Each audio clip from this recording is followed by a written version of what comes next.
E o animal Pedro Sánchez é exatamente como está neste momento.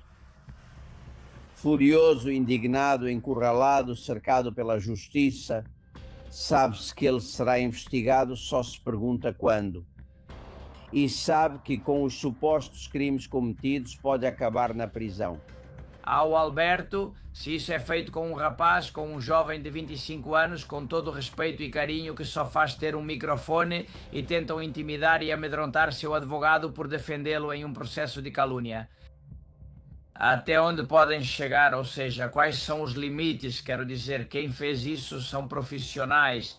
Pedro Sánchez acha que é um grande presidente e queria ser lembrado por milhares de coisas. Na cabeça dele, talvez pensasse, como ex-presidente, eles não vão ousar me tocar. Agora ele sabe que um ex-primeiro-ministro pode ser investigado na Audiência Nacional. Isso fez com que ele colocasse os pés no chão. Por isso mesmo, ele se torna ainda mais perigoso. Sabemos qual é a postura do governo em relação à liberdade de expressão e a censura é o seu modo de vida. Tentaram me assustar, queriam que eu fechasse a conta por medo ou por receio de dizer o que eu penso, de exercer a liberdade de expressão.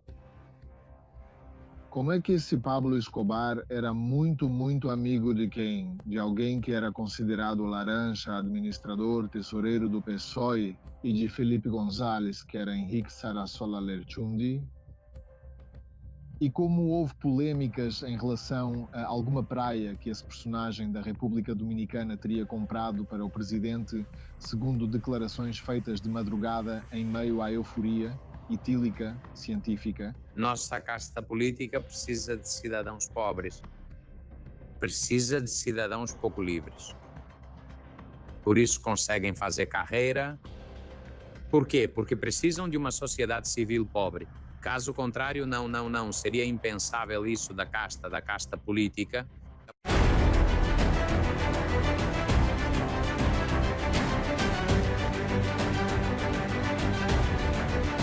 Castillón Confidencial, de Albert Castillón.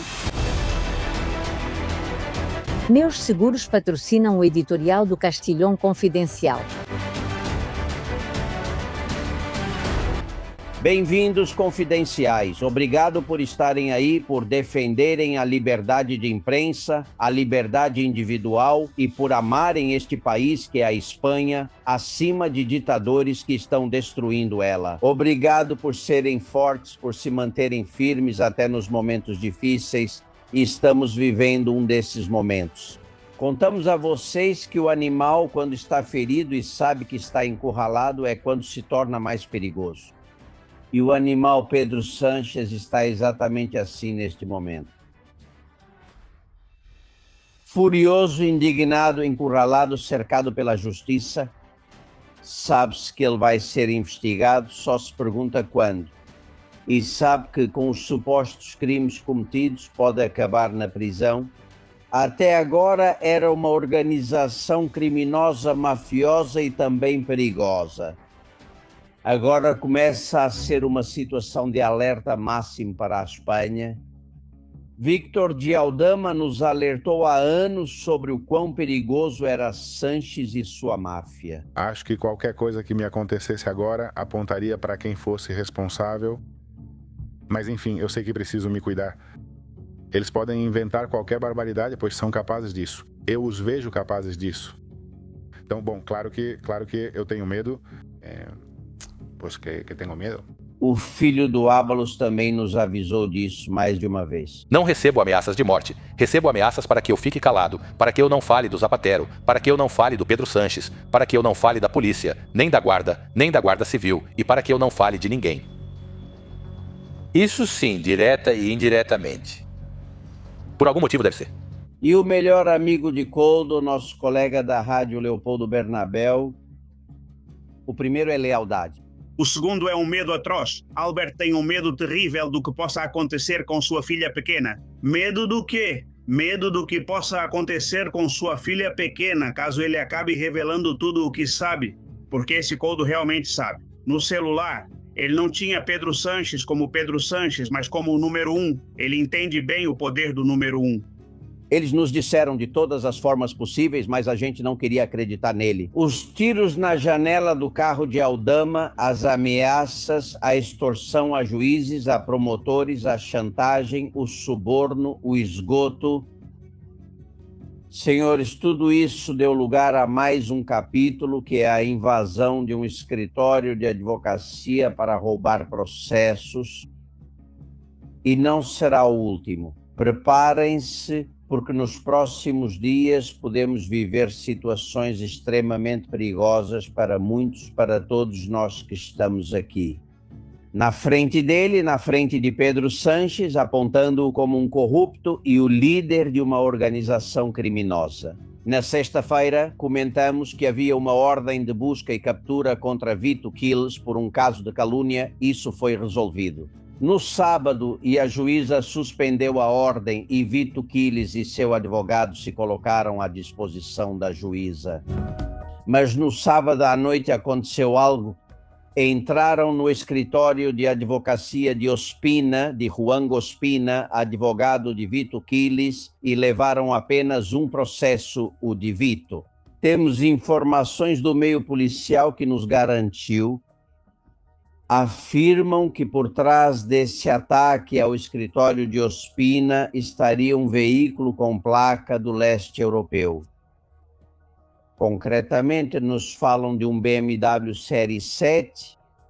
Juan Ospina, advogado de Vito, como vai, amigo? Muito bem, Albert, mas estou bastante consternado. Eu acho que isso é um aviso para todos, é uma ameaça, e atacar o advogado, independentemente da sua ideologia política, por exercer o direito de defesa em uma democracia, é algo preocupante. Isso é algo típico da Alemanha nazista ou da Stasi soviética. Portanto, não estamos diante de criminalidade comum. Os que cometeram esse crime eram profissionais, como você mesmo está dizendo. Eles entraram no escritório manipulando tudo. Sistemas, em primeiro lugar, de segurança da porta, uma porta blindada com dupla trava que não foi danificada. Portanto, não estamos falando de aprendizes, mas sim de pessoas que tinham o sistema de segurança adequado para encontrar esse código e conseguir abrir a porta sem causar nenhum tipo de dano, nem fazer barulho em um condomínio. Eles entraram e a primeira coisa que fizeram foi desativar os 2 alarmes que temos no escritório. Também foi obra de profissionais e posteriormente não houve nenhum dano, portanto isso também deve ser comemorado. Não houve danos materiais, nem levaram nada que sentíssemos falta, nem computadores, nem telefones. Também é importante informar ao público que nosso escritório de advocacia é criminalista. O que temos para guardar são os processos dos tribunais, os autos e pouco mais. Não há cofre, não lidamos com dinheiro em espécie, não temos máquina de cartão, todos os pagamentos são feitos por conta bancária e de forma online. E o que chama muito a atenção é que no escritório, no fundo da sala, fica o escritório da Bea, minha sócia. Tínhamos impresso o processo do Vito Quiles e justamente o único processo que falta, qual é? O do Vito Quiles. Então eu acho que estamos diante de uma ameaça, diante de uma mensagem clara. E me preocupa porque, Albert, se isso é feito com um garoto, com um jovem, com respeito e carinho, de 25 anos, que só seguram um microfone e tentam amedrontar e intimidar o advogado por defendê-lo em caso de calúnia. Até onde isso vai? Quais os limites? Se fizeram isso, são profissionais. Como você bem está dizendo, será um BMW Série, que é uma das pistas com placa de um país do leste europeu. Isso, digamos, garoto. Se for confirmado, e a polícia tem isso bem claro, que naquele BMW com placa de um país do leste europeu estavam aqueles que subiram até o seu escritório, do que estaríamos falando, João? Bem, isso tem um cheiro e um fedor de cloaca do Estado. Fontes da polícia me comentaram que gerou muito desconforto o fato de Vito não ter sido detido. Aparentemente, havia sido montado um grande esquema para proceder à detenção de Vito. Que ele passasse uma noite na delegacia, que tirassem a foto dele com as algemas, e quando na sexta-feira a juíza consegue suspender essa ordem de detenção, como era de se esperar, isso gerou um desconforto. Eu acredito que em fontes próximas ao governo, que continua nas instituições, que aliás acho que está manchado pela corrupção, e que isso tem essa marca Aqueles que solicitaram a ordem de detenção de Vito há alguns dias estão por trás dessa entrada no escritório. Disso eu não tenho nenhuma dúvida. Não. Sim, porque nesse processo também não havia nada que justificasse essa entrada. Aliás, um aviso do que encontraram nele. Ou não, me conta você. Preciso te avisar. Minha sócia me ligou dizendo que os 2 alarmes dispararam e a polícia está no escritório às 10h30 da noite. Me deu uma certa preguiça de ir ao escritório, porque eu pensei, olha, se já entraram para roubar, de brincadeira, eu disse, não sei o que devem ter levado. Envio um abraço ao querido Paco Maruenda, temos um quadro dele na entrada do escritório e disse, devem ter levado o quadro do Paco, que é a única coisa de valor. Minha sócia sugeriu irmos até lá para ver o que aconteceu. Eu disse, mas é que no nosso escritório não tem dinheiro, não tem cofre, não tem nada, não tem nada. E os computadores, que por sinal precisam ser atualizados, eu disse, não sei o que eles poderiam ter levado. E o fato de entrar e estar tudo intacto e só terem levado a pasta do Vito, eu também falei isso nas redes sociais. Tinha algo nessa pasta? Nada. Que valesse a pena. O esforço, não. Nada, era o processo do crime de calúnia que tinha orquestrado a ordem de detenção e que nós tínhamos entrado no processo. Vito, ele realmente tem mais processos judiciais, mas meus colegas de comunicação sabem quase até mais do que nós sobre o conteúdo deles. E a nossa defesa, na maioria dos casos, não contém segredos de Estado, portanto, entrar no nosso escritório para roubar o que não faz nenhum sentido. A ameaça, então, era direta para você, para que você esquecesse de defender o Vito, para que olhasse para o outro lado, para que passasse o cliente para outro advogado. Pode ser, eu acho que sim, eu já disse isso nas redes sociais, não só invadiram meu escritório 2 vezes. Uma que não divulguei foi quando Francisco Nicolás, o pequeno Nicolás, veio ao escritório pedir conselho. Ele veio, entraram 2 vezes no escritório, quando fizemos a denúncia, pessoas da inteligência da polícia nos disseram que isso era coisa das cloacas, que eram operadores, que são membros que tentam fazer favores, que estão muito próximos ao governo e que era um aviso e que a gente podia aceitar ou não. Agora estamos defendendo Vito, que questiona o governo, tem um processo com a esposa do presidente e envolve o caso Santa Olalla, entre outros. Digo isso de todas as formas possíveis. Sou advogado, não cúmplice nem colaborador do que esse senhor diga ou faça nos microfones. Concordo com você. É uma ameaça clara e ele me pergunta sobre medo. Bom, isso me gera certa incerteza e preocupação. Claro, minha família, tenho 4 filhas, tenho minha esposa. Até onde eles vão chegar? Quer dizer, preocupa muito. Eu acho que é muito preocupante, que não é uma questão sem... É gravíssimo. E, acima de tudo, se o Estado espanhol, o governo, está contratando pessoas do leste europeu, como parece pela placa do BMW, que estão procurando série 7. Essas pessoas são capazes de tudo, não é? Claro, mas eu digo para vocês, se eles são capazes de fazer isso com um garoto de 25 anos, do que mais não seriam capazes? Quer dizer, se eles se preocupam em contratar capangas ou pessoas do leste europeu que são profissionais, esse veículo pode ser identificado, não é? Essa saída nas câmeras, mas eles são profissionais, não são criminosos comuns. Ou seja, eu não acredito em coincidências, como é possível que eles entrem na... Vamos supor que seja coincidência, que seja crime clássico ou de rua, e como eles entram... Como eles entraram no escritório sem nenhum dano, sem nada, e claro, e não levam nada. Cara, por favor, eu acho que isso está claro. Que mensagem você manda para quem de direito? Não sei se para o PSOE, Moncloa, governo, tanto faz. No final são todos os mesmos. Bom, por um lado, ao governo, se eles não estão envolvidos nisso, que nos ajudem a esclarecer quem orquestrou essa ameaça e que usem todos os meios para que isso possa ser esclarecido. Em uma democracia de qualidade, o Ministério do Interior deveria usar todos os recursos para investigar esse crime tão grave, não é?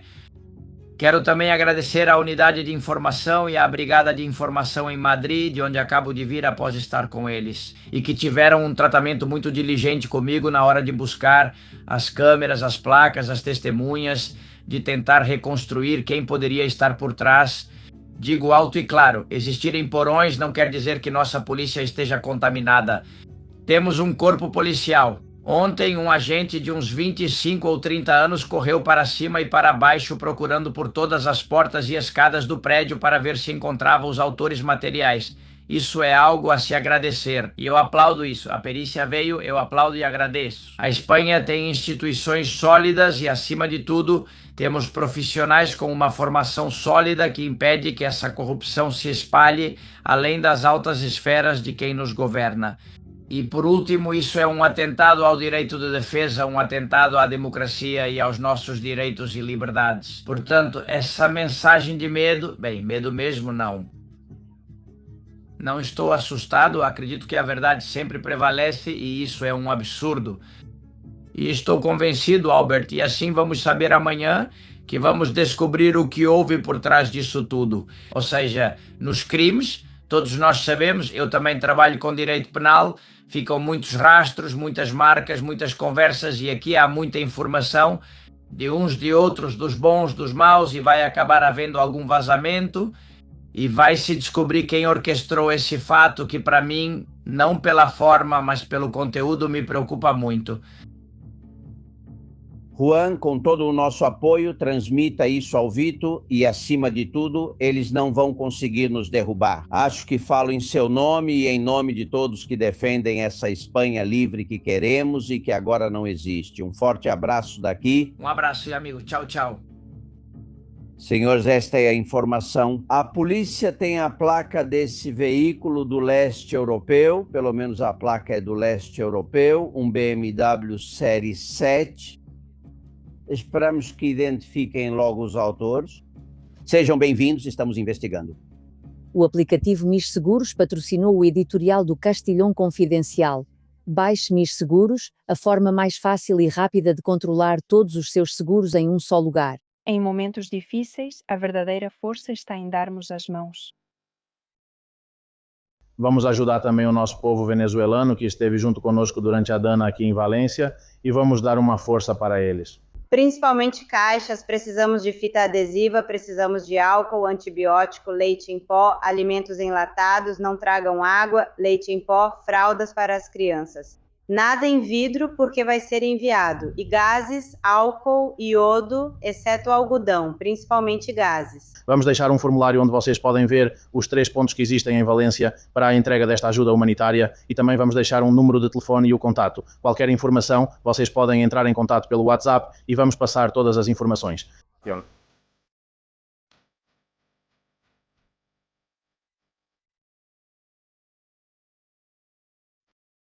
A Venezuela precisa de nós e, aqui do MIS Seguros, queremos contribuir com o nosso grãozinho de areia para transformar nossa solidariedade em ajuda real. Para cada download do nosso aplicativo usando o código Venezuela, vamos doar €1 diretamente para os afetados. Vamos ajudar o povo. Exato, muito obrigada e bênçãos a todos. Não tem custo para você, mas tem um valor imenso para eles. Meus seguros está com a Venezuela. Castillón Confidencial. de Albert Castillón.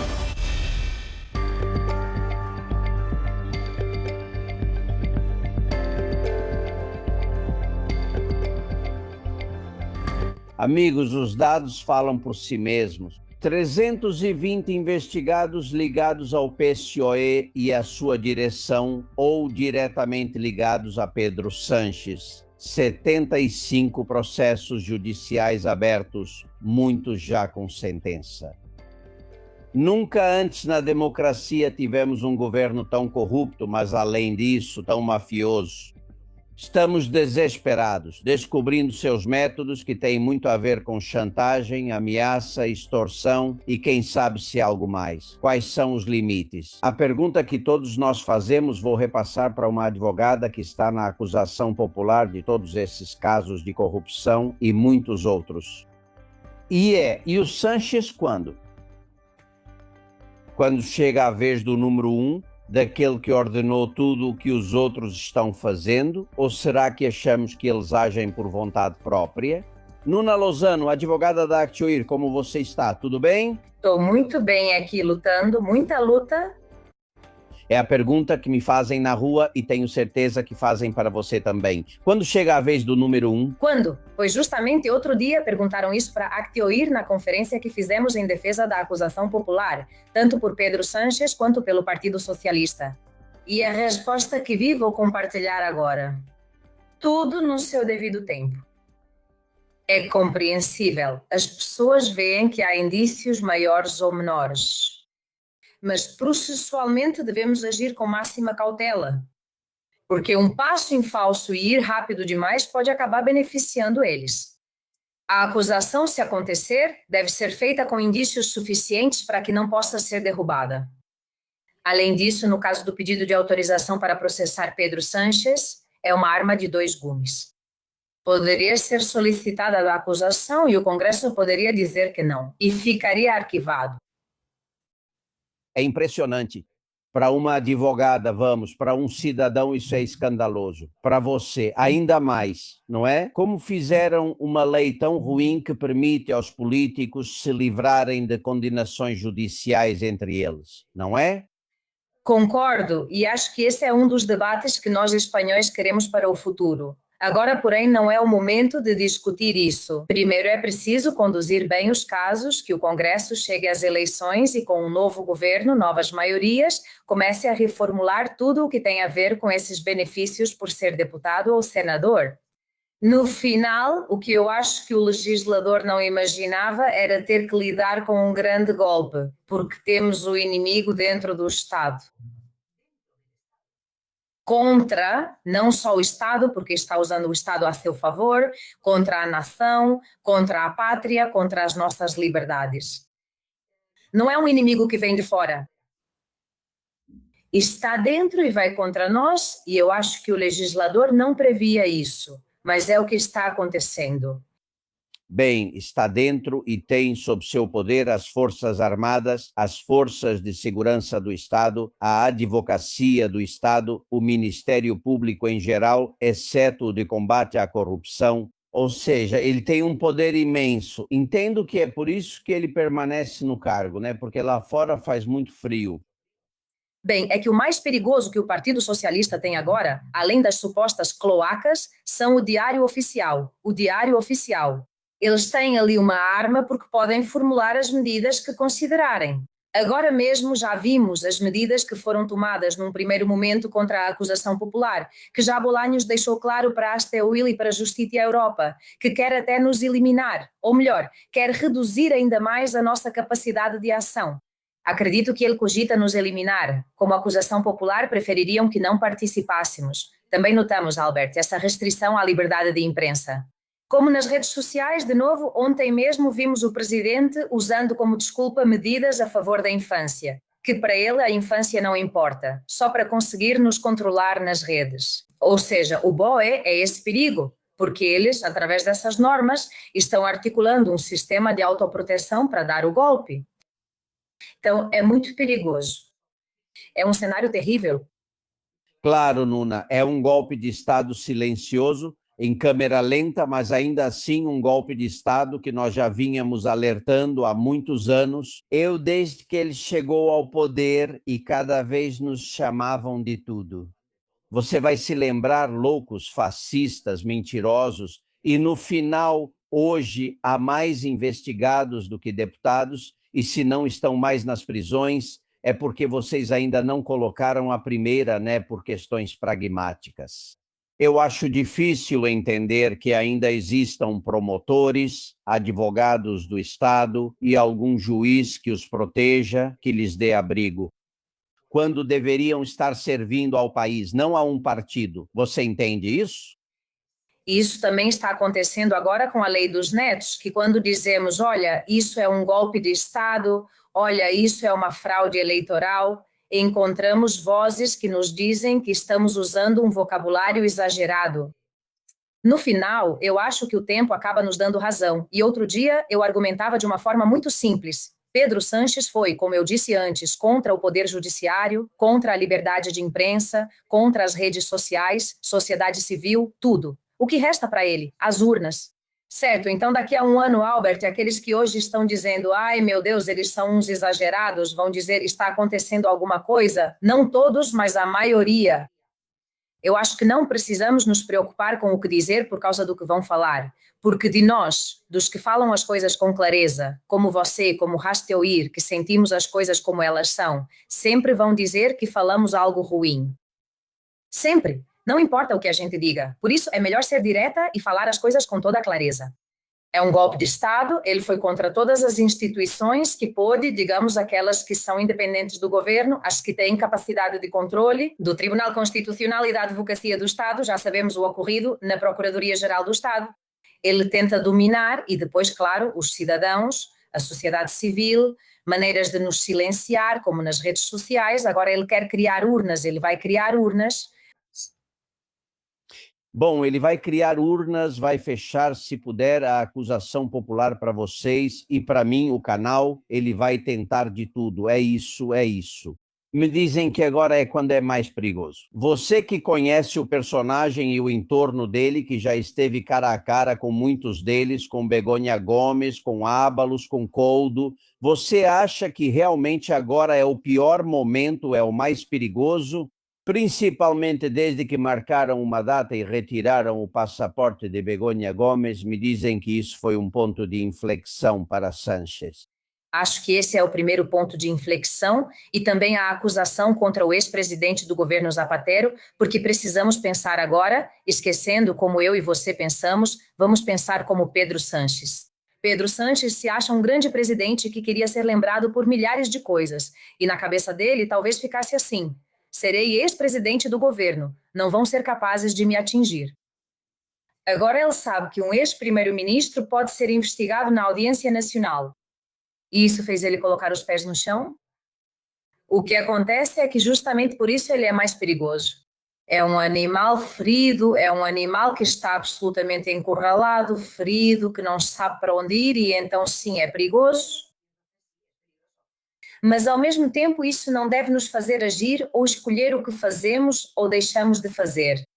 Eu acho que uma das coisas mais importantes em uma situação como a atual é nos mantermos firmes no trabalho, mesmo sabendo disso. Que Pedro Sánchez e o Partido Socialista são um perigo público. E, além disso, fazer isso de frente e sem medo. Isso quer dizer viver em um mundo utópico? Não, quer dizer que temos que continuar firmes porque se não confiarmos não vamos fazer nada. Então tem gente que diz que não há nada a fazer. É isso que o Partido Socialista quer que pensemos. Sim. E daqui a alguns anos, espero lembrar disso como uma anedota e, claro, associações como a de vocês poderão andar de cabeça erguida. Vocês tentaram defender o Estado de Direito acima de muitos partidos e instituições. Que triste também, vocês que não recebem um centavo de dinheiro público, mas é o que é o que é. Mas isso também nos dá muita força, porque sem dinheiro público, sem subsídios, temos uma liberdade absoluta contra uns e contra outros. Não precisamos depender de um elemento externo. Para nós, no NAFTOAR, são nossos associados que com suas doações nos permitem fazer o que fazemos. No fim, não somos nós que fazemos, e sim eles. Para mim, é uma honra viver isso. Digo, que maravilha, né? Que exista gente que confie no que fazemos. E, no fim das contas, estou plenamente convencido de que Pedro Sánchez, além disso, é muito mais do que um presidente, um qualquer. Ele é um perigo público. É perigoso e deve ser encarado assim. Então, daqui a alguns anos, vamos lembrar que a Espanha continua de pé, apesar de Pedro Sánchez e apesar do Partido Socialista. Aqui também não aceitamos dinheiro público de ninguém e confirmo o que você disse. Isso te dá uma liberdade imensa. Totalmente. Total. Manda um beijo para Javier Pérez Roldan, que vai estar trabalhando, como sempre, a todo vapor. Um abraço para toda a sua equipe. Se cuida. Um abraço bem forte para todos. Obrigado. Castillón Confidencial, de Albert Castillón. Perdi meu emprego e só podia usar cartões de crédito e empréstimos para conseguir continuar. Até que perdi minha casa, perdi minha família. Ainda assim, não conseguia me livrar das dívidas. Se você está em situação de insolvência, entre em contato conosco e vamos te dizer se você atende aos requisitos da Lei da Segunda Oportunidade. Sindeuda Group, sua segunda oportunidade. Bem-vindos ao mundo Vichy Catalan, onde o autêntico e o saudável andam juntos. Aqui sabemos como aproveitar e também como cuidar de nós mesmas. Um lugar para tornar cada momento único e saboreá-lo intensamente. Esperamos por você na Casa da Água com Gás, Vichy Catalan.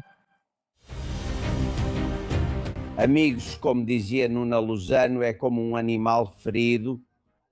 Sanches se sente atacado, não entende que vão atrás de todos os seus, que tenham retirado o passaporte da sua esposa ou que Zapatero possa acabar na prisão. Pessoas que ele até então via como intocáveis, não é? Aliás, tem uma mensagem que alguns de vocês me enviaram nas redes sociais que me fez rir muito. E diz: deve ser o destino que quem mais distribui passaportes no mundo, que é Sanches, não deixam a esposa dele ter um e ainda tiram do juiz. Você diz, justiça poética, pois é possível, mas é assim. A esposa dele sem passaporte e ele distribuindo de graça. É como um animal ferido, sabe que está encurralado, que lhe resta pouco tempo e agora é quando se torna mais perigoso. Ele decidiu ativar uma norma que lançou em fevereiro passado para controlar o que se diz nas redes sociais, sob a desculpa de que é preciso proteger os menores. Vocês já sabem, mentiras sempre camuflando, maquiando a realidade. O governo colocou em ação equipes para controlar o que se diz no Instagram, no Twitter ou no TikTok, além de canais como este. De modo que, se eles considerarem que isso é prejudicial porque pode afetar terceiros ou menores de idade, eles tiram, fecham ou te punem. Tenho um amigo com 200 mil seguidores no X, antigo Twitter que vocês conhecem bem, capitão general dos terços. Como vai, Davi? Olá, como você está? Adorei, mas vejo você na lista e em primeiro lugar. Prepare-se. Bom, não esperava outra coisa. O governo, sabemos qual é a sua postura em relação à liberdade de expressão e a censura é o seu modo de vida.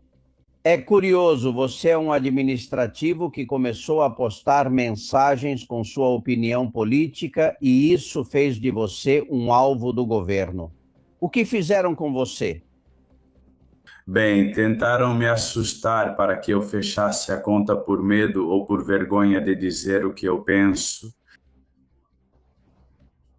A liberdade de expressão e tentaram obter informações pessoais sobre mim, porque evidentemente quando eles tentam rebater ideias, no final nunca conseguem nos vencer porque nós estamos certos. Então eles partem para o lado pessoal, vão tentar te provocar, mexer na sua vida privada, para ver se assim você desiste. E bom, no meu caso não foi grande coisa. Ignorei as tentativas deles, continuo aqui. Desde que isso aconteceu, tenho muitos mais seguidores do que antes, então, olha, boa sorte. Bom, amigos que estão nos assistindo, vocês vão ver o rosto dele pixelado, porque ele nos pediu assim e porque não somos Sanches. Sanches mostraria o rosto, o endereço e o telefone para que fossem atrás dele, que foi o que muitos meios de comunicação fizeram com um jovem que mora na Catalunha, que trabalha na área administrativa. Vejam só que crime ele cometeu, né? Dizer o que pensa. Mas é assim que eles são. Preparem-se porque é um animal ferido e é extremamente perigoso. José Luiz Rancanho, meu querido diretor e produtor de cinema, como você está? Muito bem, Albert. É um prazer estar com você, com meus amigos, os confidenciais e com David. David, desejo a você tanto sucesso quanto aos terços espanhóis que foram durante quase 2 séculos invencíveis em todos os campos de batalha por esta nossa Europa. Sim, senhor? Sim, essa foi a origem do nome que escolhi para a conta. Sim, é um nome bonito. Por esse motivo, né? É que importante lembrar da história. Você faz isso no seu livro Reis e Vassalos, não é, Davi? Que está indo bem, me disseram que está vendendo bem, né? Vou fazer um pouco de divulgação. Aqui está Reis e Vassalos. Sim, na verdade eu não tenho dados da editora, mas pelo que parece está indo muito bem. E estou muito feliz porque, além disso, estou recebendo opiniões de pessoas que me escrevem em particular, de conhecidos que estão lendo e já terminaram. Me dizem que gostaram muito e aproveitaram bastante, então estou muito satisfeito. E posso te dar uma pequena novidade, que é que já estou trabalhando na continuação. Obrigado. Bom, segunda parte do livro, isso é muito bom.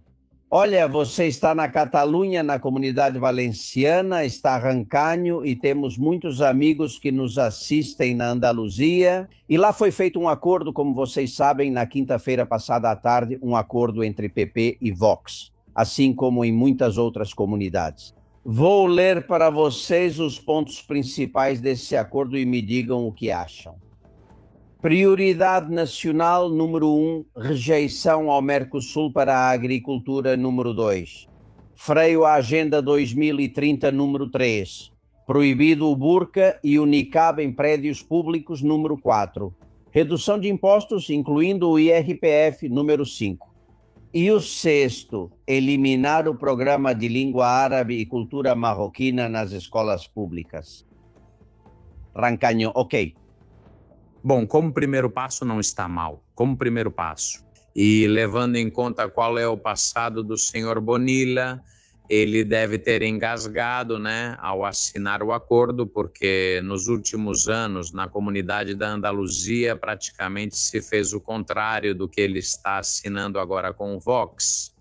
Para mim, parece que é um passo importante adiante, mas ficaram de fora outras questões que para mim também são fundamentais. Mas está muito bem que o PP comece a ter um freio para deixar de ser tão socialista quanto o Partido Socialista Operário Espanhol. Sim, as coisas no final funcionam quando a maioria quer. Davi, o que você acha? Bom, para mim parece que a democracia venceu, o povo escolheu esses governantes. É um acordo que mais ou menos também está sendo realizado em outras comunidades autônomas como Extremadura, Castela e Leão, Aragão. Os pactos já valem e os governos já estão em funcionamento. E pelo que eu vejo ou pelo que eu li, as mulheres nessas comunidades autônomas não estão escravizadas aos homossexuais. Os homossexuais não são presos. Não sei quantos direitos a população supostamente perdeu. Me parece que nenhum. Porque esse é sempre o discurso da esquerda, de que quando a direita governa vamos perder um monte de direitos e vamos voltar a um passado quase mofado e terrível e não sei o quê. Pois não. É o que o povo escolheu democraticamente e eles têm que aceitar a democracia. É isso que temos. É que é curioso, mas a esquerda, Rancanho, é menos democrática do que a direita. Mas aqui na Colômbia, agora eles estão perdendo eleições na Hispanoamérica. Ninguém reconhece o vencedor, ninguém. Isso não se pode discutir, Albert. Isso é ciência empírica. O socialismo e o comunismo são, por essência, por definição, totalitários e liberticidas. De qualquer forma, eu não sou tão otimista quanto vocês. Porque, ouvindo as entrevistas do presidente da Comunidade Autónoma da Andaluzia, parece que ele tem vergonha de ter assinado o acordo. Parece que ele fica, como eu diria, meio envergonhado por ter chegado a um acordo com o pessoal do Vox, que representa uma parte importante dos cidadãos andaluzes. E aí está o problema. Sempre chamamos isso de batalha cultural. Gente que tem vergonha de suas ideias. Mas de que ideias você vai ter vergonha? De defender a liberdade? De defender as tradições do seu país? De prestar primeiro socorros aos seus compatriotas, depois ajudaremos os outros, mas primeiro vamos ajudar nossos compatriotas, aqueles que estão em uma situação difícil. E eu, acima de tudo, sinto falta de que ambos os partidos políticos façam um programa para fortalecer a democracia, porque é isso que precisamos. Precisamos fortalecer a democracia e recuperar o Estado de Direito. Precisamos baixar os impostos, precisamos reduzir mais drasticamente a administração pública. Temos que começar a travar a batalha em todos os setores, especialmente no setor cultural. O que é isso de deixar as televisões, os jornais, o entretenimento continuamente e permanentemente nas mãos dos lobbies de esquerda? É preciso começar a trabalhar em conjunto para fortalecer a democracia e recuperar todas as nossas instituições. É preciso tirar da administração da Andaluzia muitos apadrinhados dos últimos 30 ou 40 anos. Isso deveria ser feito em todo o Estado espanhol, não só na Andaluzia. Escuta Montero, Maria Jesus Montero, que teve o pior resultado da história e ainda assim se atreve a dizer isso. Pela primeira vez na história da Andaluzia, desde o franquismo, a ultradireita vai entrar em um governo andaluz. E isso me parece extremamente grave, porque deixa claro que isso é um pacto vergonhoso.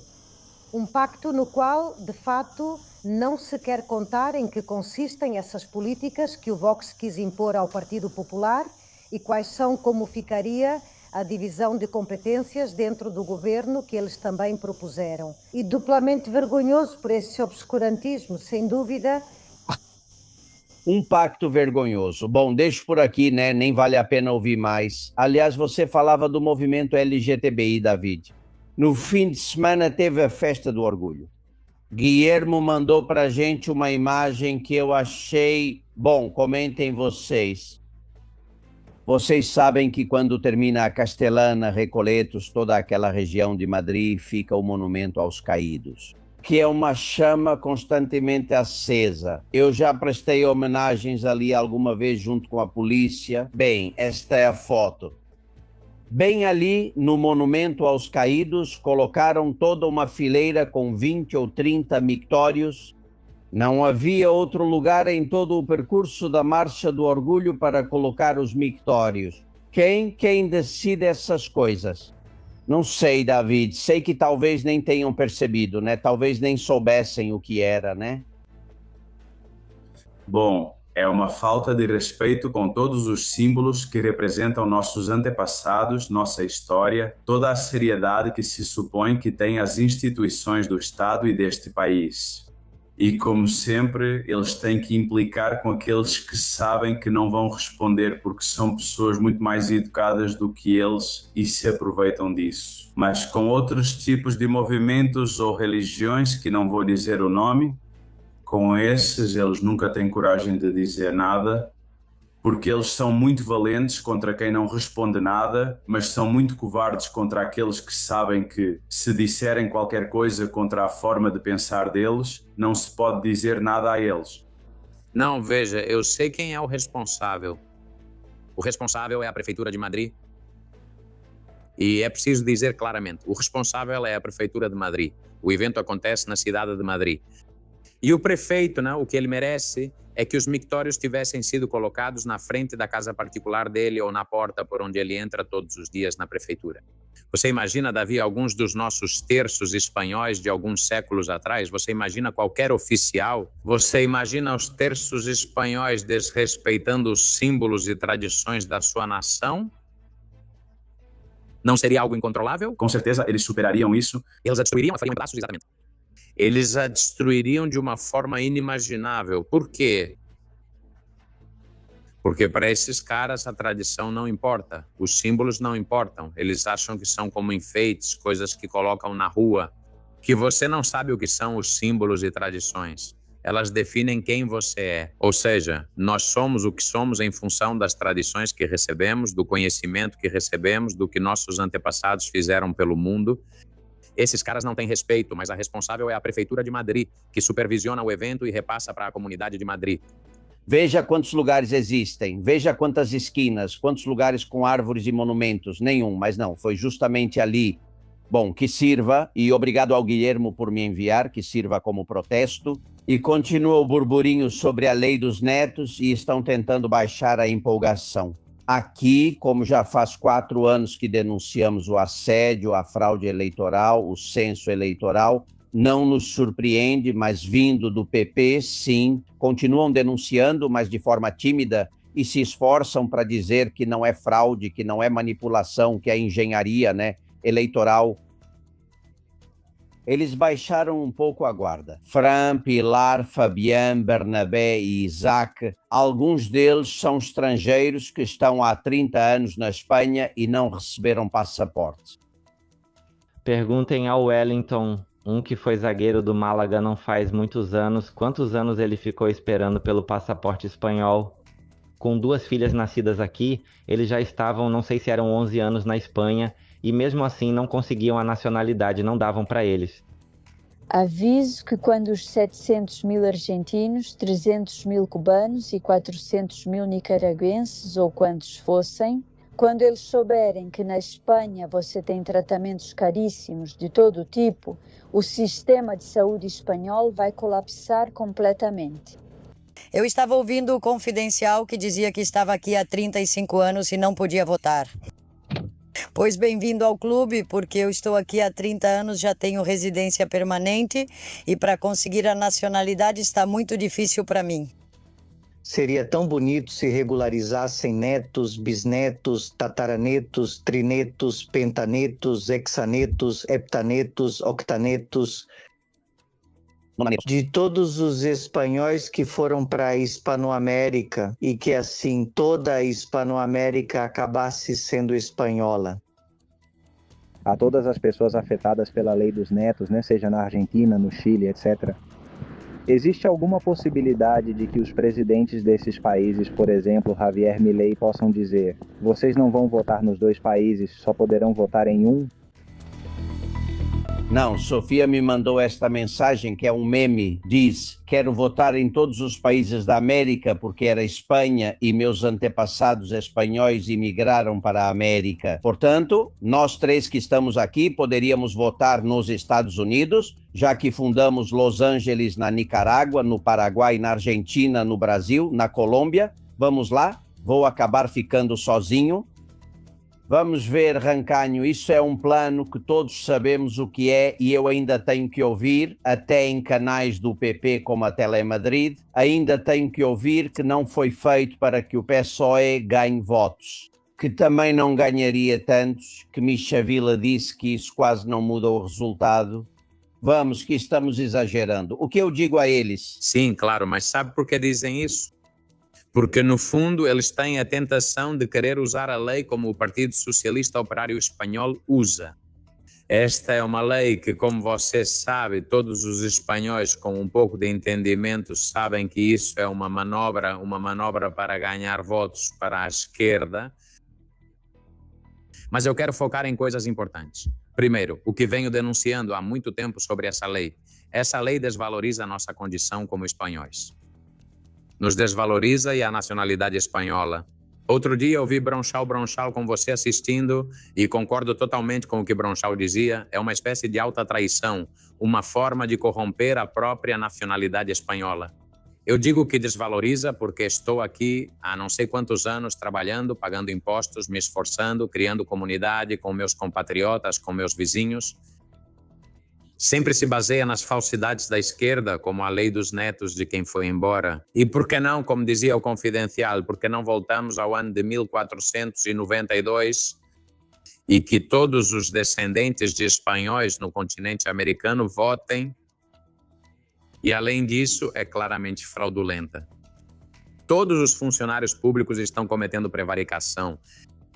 Nem sequer é respeitado o mecanismo legal estabelecido na lei.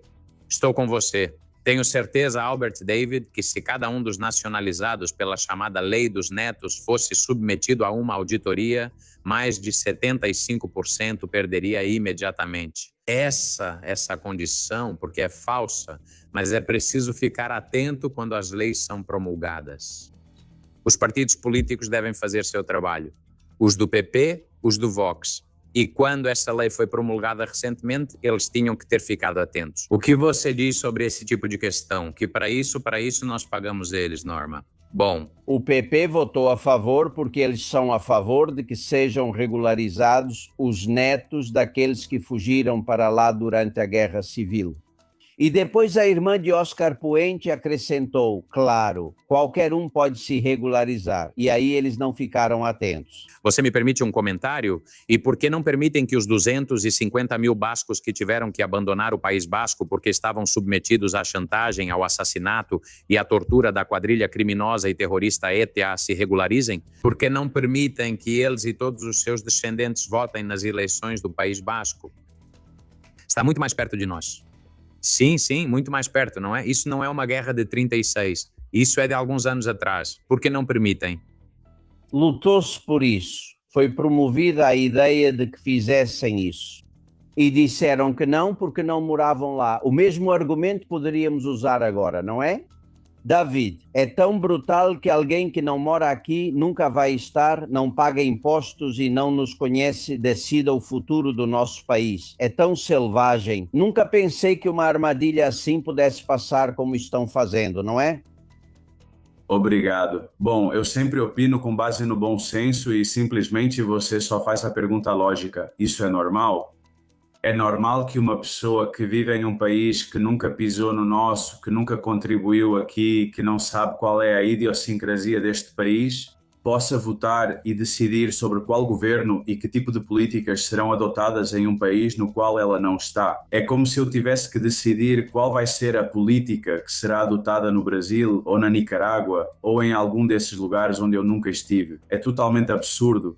Sabemos que Sanches é um trapaceiro, sabemos que Sanches não faz nada que não vá beneficiá-lo. Se existe alguém ingênuo o suficiente neste país para pensar que Sanches faz as coisas pelo interesse geral, realmente essa pessoa precisa repensar isso. Sanches tentou roubar as primárias, todos nós já vimos aquele vídeo da urna, onde depois apareceu a sultana da Andaluzia reclamando do ocorrido e de terem que tirá-lo pelos fundos. Aquilo foi vergonhoso. Esse mesmo cara é o genro de um cafetão que não tem nenhum tipo de credibilidade e todas as pessoas que fazem parte do governo dele. Será que realmente podemos confiar que vão fazer uma lei e uma nacionalização, umas nacionalizações express para favorecer o interesse geral? 2,3 milhões de solicitações já foram aprovadas. Não sei se são 300 mil cubanos e, bom, dizem que já tem cerca de 600 mil nacionalizações aprovadas. E Sanches está se segurando até que cheguem as eleições de 2027, o mais tarde possível, tenha o número suficiente de votos para poder se manter no poder, para poder ganhar as cadeiras disputadas por margem apertada nessas províncias, onde 10 mil votos podem fazer a diferença entre ter um deputado a mais ou um deputado a menos. E 200 mil e 200 mil. Mas, como dizia Davi, é questão de bom senso perguntar: isso ocorre em outro lugar do mundo? Não, não. Em outro lugar? Não. Além disso, a maioria desses nacionalizados jamais pisará em solo espanhol. Eles nunca virão aqui e exercerão o direito de voto. E acontece a paradoxa de que, em alguns países, como é o caso de Cuba, esse direito, esse voto será exercido sob a tutela de um governo comunista totalitário e tirano.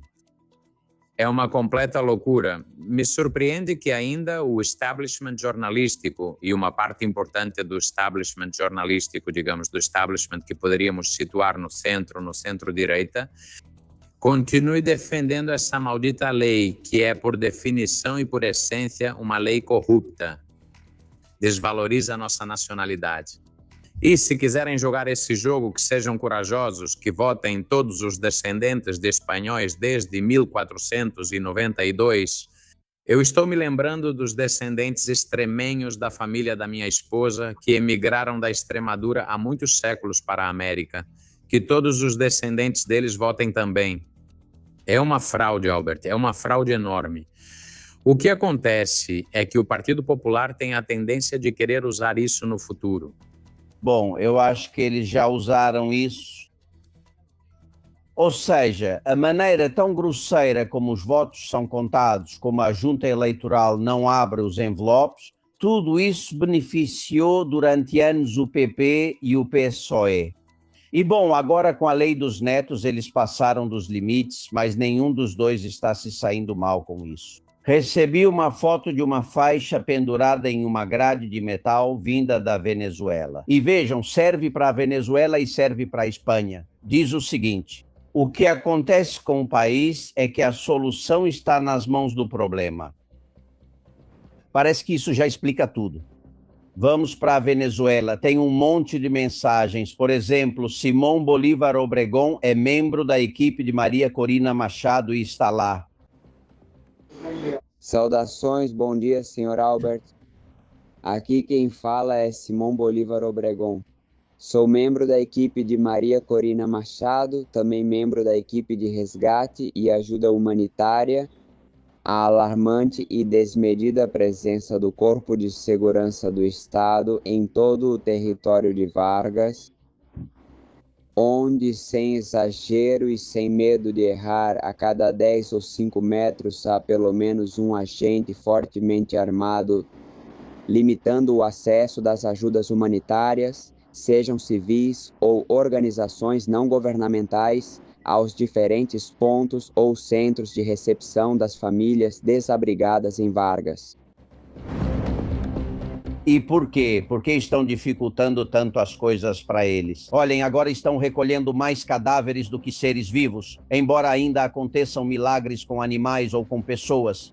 Carlos Salazar nos contou o motivo na sexta-feira. Ele é jornalista venezuelano, está exilado em Miami. Ouçam. O que é bem certo é que neste momento há um desespero por parte de Diosdado e do regime para controlar a região. Quem entra, quem sai, de limitar a atividade jornalística, de evitar que as pessoas gravem. Nós presumimos que esse controle vai permitir a eles extrair tudo isso que eles neste momento precisam mover. Segundo as denúncias que recebemos das pessoas, veja, são vizinhos que observam o movimento em seu prédio. As pessoas afirmam que era dinheiro, mas também ouro e cocaína. É tão brutal, eles estão impedindo que alguns fundos do prédio sejam removidos porque ali está a mercadoria deles. Que existam seres humanos que poderiam ser salvos, tanto faz. A prioridade é a droga, os lingotes. A Espanha ainda não chegou a esse ponto, mas o risco está começando. O risco existe e é isso que estamos evitando aqui. Já dissemos tantas vezes aqui, a Venezuela é um narcoestado. Tem mais de narcotráfico do que de Estado. Veja, eu geralmente não gosto muito de estados. Eu tenho uma concepção bastante libertária da vida, sabe? Você sabe que eu sempre digo isso, que os estados são um grupo de bandidos ou foras da lei organizados para roubar nosso dinheiro através dos impostos. Mas nesse caso é um grupo de bandidos dedicados ao narcotráfico. Eles precisam proteger o negócio deles, Albert. Eles precisam proteger o negócio deles. Primeiro, eles protegerão o próprio negócio. Mas você acha que algum desses canalhas se importou em algum momento com o bem-estar do seu povo e dos seus compatriotas? Mas eles vêm torturando e matando essas pessoas há mais de 40 ou 50 anos, eles não se importam com nada. A única coisa que importa para eles é continuar com o seu negócio de contrabando de drogas e ficar milionário. A situação na Espanha não é essa, evidentemente. Mas eu gostaria que algum dia, Albert, entrevistássemos alguns guardas civis importantes em Algeciras que comecem a nos descrever qual é a situação de Algeciras, para que comecemos a sentir o peso que o narcotráfico tem nessa região. Porque quando é que ele destrói tudo? Quando um guarda civil me contava, olha, José Luís, eles destroem La Concepción, destroem os jovens porque entendem, já não é que destruam só através das drogas. É que a mensagem que eles passam é, para que você vai trabalhar e estudar se dedicar a esse negócio ilegal? Você vai viver muito melhor.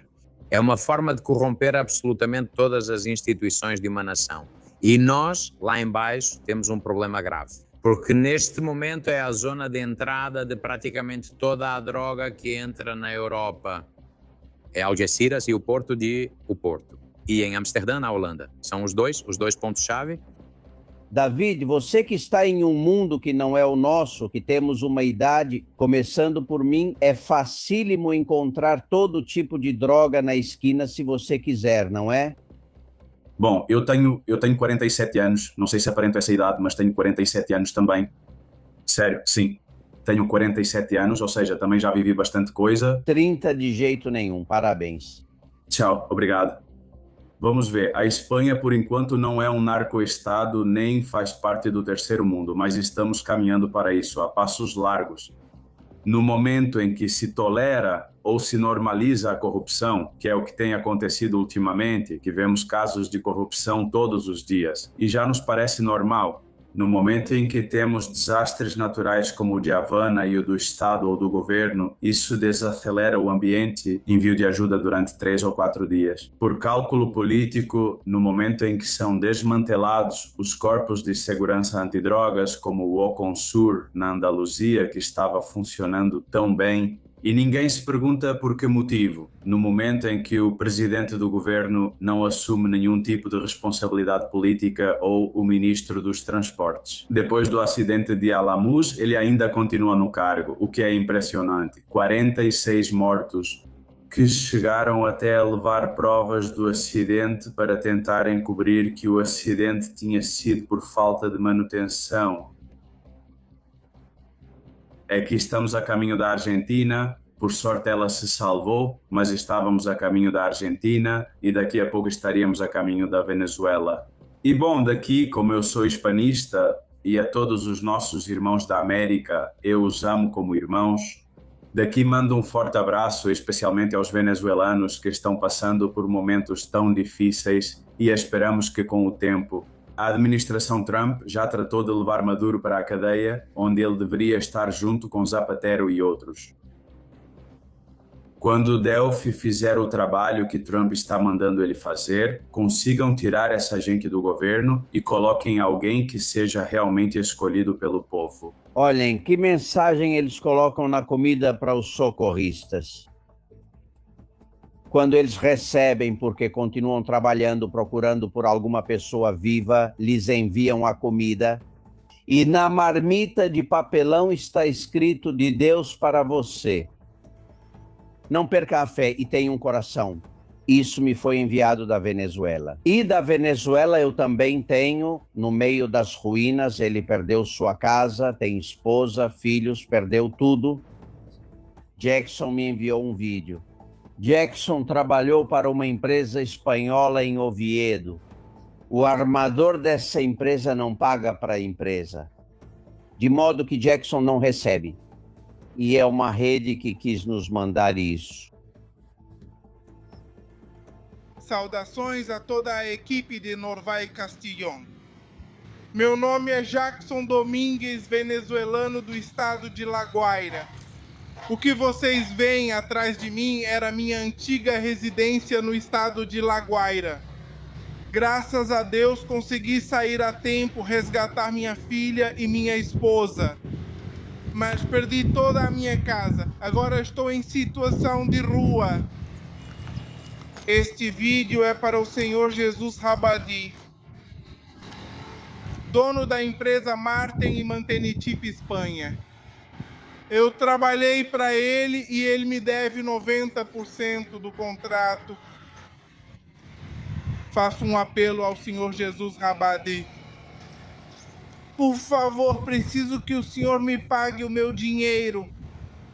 Isso seria um novo começo para tirar minha filha e minha esposa da situação de rua. No mesmo momento em que recebemos esse vídeo na Espanha, eu o enviei para Jesus Rabadi e pedi para ele fazer alguma coisa. Ele nos deixou este áudio. Olá, boa tarde, Albert. Obrigado pela informação. Albert, na verdade, eu não sei como vou explicar, não sei de que maneira. Que não, eu não devo nada. Quem deve é o armador. O armador do navio é quem deve. A mim, me pagam para pagar as pessoas. Eu sou intermediário. Eu sou de manutenção de navios. Eles pagam e eu pago. O navio não é meu. E eu não sei como vou explicar para esse pessoal. Todo mundo sabe e agora aproveitam essa situação e eu sinto muito pelo que está acontecendo, mas eu te repito, eu ajudo lá fisicamente, minha gente ajuda lá fisicamente, dão água e comida. Eu não sou qualquer um para mandar em mim. Eu não devo nada ao Albert. A verdade é que eu não devo nada. Pois eles se dirigem ao Senhor Jesus, não à PDVSA nem ao armador. E também acho que uma coisa é o que determina a lei e outra é o que indica o coração. E me manda um vídeo assim e não sou eu quem deve pagar, mas sim o dinheiro deve vir de um terceiro e eu adianto. Eu não aguento não sei. Rancânio, você faria igual? Não, eu acho que neste momento qualquer ação de boa vontade que sirva para ajudar nossos irmãos venezuelanos é bem-vinda. Eu acho que todas as pessoas de bom coração deveriam fazer tudo o possível para ajudar e para contribuir com o que tivessem para o restabelecimento da situação na Venezuela. Agora, o que é realmente importante? Estamos muito satisfeitos com a administração Trump. Estamos contentes com o que Donald Trump fez ao levar o ditador Maduro e prendê-lo em Nova York, mas não pode ficar só nisso. Uma jornalista bem informada comentou no seu programa que há duas posturas na administração Trump. Uma postura que seria mais pró-americana pelos interesses empresariais americanos e uma postura que é a que eu reivindico que o governo norte-americano tenha, que é pela decência, não esquece os interesses econômicos. Se vão continuar negociando com Cuba, ou melhor, com a Venezuela, precisam tirar esses caras do caminho. É preciso reconstruir já a Venezuela. Tem que vir uma equipe de pessoas honestas que não tenham vínculos com o passado, que sejam técnicos, que queiram recuperar seu país, que sejam capazes de orquestrar um plano internacional de ajuda, que ninguém sabote, que não se corrompa. E essa é a prioridade. Também peço à Maria Corina Machado e a todas as forças de oposição venezuelanas que avancem já, que parem de fazer política. Você me disse outro dia, dizem que é perigoso. Se é perigoso, não quer ser presidente da Venezuela? Você terá que enfrentar dificuldades e perigos, mas eu acho que neste momento a situação da Venezuela chegou ao precipício, já bateu no fundo do poço, não dá mais para continuar cavando, concordo. Temos que começar já a buscar soluções e tirar esses caras toda vez que vejo a Delcy ou o Diosdado Cabello representando o governo venezuelano. Aqui me dá enjoo, Albert, me dá enjoo. Bom, você vai vê-los por pouco tempo, Delcy está doente e aqui nós demos hoje a exclusiva de que Diosdado está prestes a morrer por questões coronarianas. Incentivamos a natureza a fazer o que tem que ser feito, mas enquanto isso você me contava que os Estados Unidos não agem como deveriam. Tem um especial que gravamos na semana passada sobre isso. Olhem, os Estados Unidos fecharam o espaço aéreo da Venezuela, ordenaram que Delcy fizesse isso para que Maria Corina Machado não aterrissasse. Ela já estava com a passagem no Panamá prestes a chegar. Maria Corina vai chegar, vai estar lá, goste ou não goste Donald Trump, e eu acho que ela faz muito bem. E concordo com você, se ela tem que arriscar, ela arrisca. Um abraço para a Venezuela e nunca nos esquecemos deles. Voltamos para a Espanha. Governo, Sánchez, corrupção. Atenção, dados. 320 investigados até hoje do PSOE entre dirigentes de diferentes níveis. 320, 75 deles condenados. Aleida, Juan Amador, Maria Teresa de Montevideo, José Ángel Rosário e Sisto falam sobre eles. Pedro Sánchez vai continuar e ninguém vai pará-lo. Não entendo por que as pessoas não estão indo para as ruas. Não sei o que está acontecendo. Estamos muito adormecidos. Não entendo. O fato de não haver orçamento geral é conveniente para o governo? Com orçamentos, o que acontece? Você faz uma licitação e destina uma quantia de dinheiro a algo específico. Mas agora, sem precisar dizer para quê, todos que precisam de dinheiro estão pegando para fazer o que quiserem. Sánchez e o PSOE não reconhecem corrupção, colocam a culpa nos outros. Querem comparar ações, por exemplo, as da sua esposa, do seu irmão, da sua equipe de governo, as dele próprio, com Isabel Dias Ayuso, que é uma mulher que está fazendo muito bem o seu trabalho, que não está formalmente acusada, que não está sendo investigada. Se pessoas como o Exército, pessoas como o CNI não estão fazendo nada, nem a Europa tampouco. Essas pessoas, o socialismo e o comunismo, não são capazes nem de viver. Eles estão destruindo tudo, não só o dinheiro e as riquezas do país, estão destruindo a sociedade. Parece que as coisas podem se complicar bastante para a seita socialista, mas não para Sánchez. E revisando a história dos que vêm do futuro, não seria estranho que aparecesse algum suicidado. Pessoalmente, eu procuraria nunca ficar sozinho se eu fosse esse Juli Julico ou algum outro aí. Eu vejo o desejo de se vingar de um país que não reconheceu a legitimidade de um governo, nem de um presidente, porque ele não a tem. Nem reconheceu a legitimidade intelectual de quem também não a tem. Aqui há uma base de ódio. O que o juiz Calama está fazendo, que ainda não chamou Zapatero? Ou não mandou uma dupla da Guarda Civil à casa dele para prendê-lo e levá-lo para onde for necessário e colocá-lo na cadeia? Ele fala porque prometeu em 10 dias dar explicações sobre as joias e continuamos esperando, não é? Eu acho que as joias, David, capitão-general dos terços, são um símbolo. Além do valor que elas têm, é um símbolo. Alguém que enfrenta a Ferraz em um cofre com o escritório pago pelo partido, ex-presidente que diz que tem pouco e dá muito, e lá estavam milhões em esmeraldas, brilhantes, diamantes, Isso muda tudo. Cara, é bem ilustrativo. A foto das joias no cofre. E esse meme circulando na Espanha com o Zapatero coberto de joias, parecendo o M. Abaracus, é que é muito divertido. O joalheiro de Ferraz, o senhor Zapatero, que ficava dando lições como se fosse um farol moral e achava que tinha, uma espécie de divindade cada vez que falava, e todos os seus bajuladores o aplaudiam e queriam demonstrar essa espécie de superioridade moral. Pois não, senhores, caiu um mito para vocês. Todos sabíamos que Zapatero era um delinquente, que era uma pessoa sem escrúpulos, tudo o que ele estava fazendo na Venezuela. Alguém realmente achava que ele estava lá para libertar presos políticos ou para ajudar na transição democrática do país? Vamos, por favor. Não, nós não temos 5 anos e não somos ingênuos. Às vezes tratam as pessoas como se fôssemos retardados mentais e as declarações que fazem... Por favor, eu só peço uma coisa. Se vocês tiverem que mentir para mim, tentem caprichar um pouco mais, porque nós não somos idiotas. Tem coisas que a gente simplesmente não acredita. Que a diretora da Guarda Civil está sendo investigada por tomar 2 cafés com Lady. Olha, por favor, capricha mais na mentira, porque nós não somos idiotas. Por favor, um pouquinho mais de... Sabe o pior? Inteligência. É que eles continuam lá, o DAO da Guarda Civil e a Diretora-Geral. Aqui ninguém permite nada. Esse é o problema. O problema, em essência, Davi, veja bem, é que a chamada democracia espanhola, nossas instituições, perderam sua legitimidade. Elas carecem de legitimidade neste momento.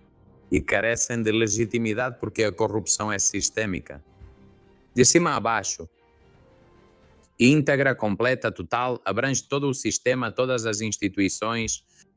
Estamos em um sistema político onde não existe separação real de poderes, onde a justiça é manipulada, onde se governa sem orçamentos, que é a primeira premissa de qualquer sistema minimamente democrático, governar com orçamentos, onde os principais representantes daqueles que exercem a violência organizada, a violência autorizada, que seriam as forças de segurança do Estado, são investigados.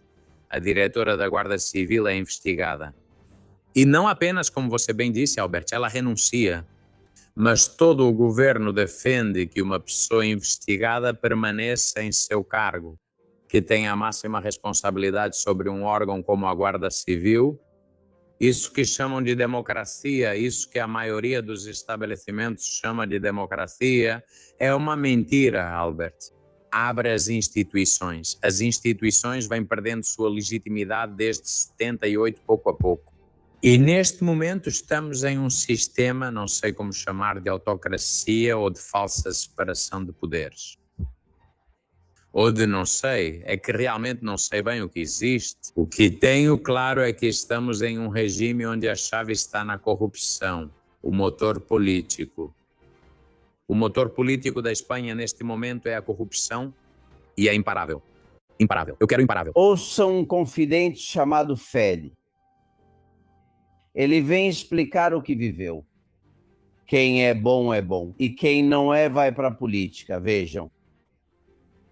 Um conhecido de uma cidadezinha do litoral de Granada foi trabalhar em Almeria e não durou nem um mês. Bom, ele voltou, se candidatou pelo PP e virou prefeito da cidade.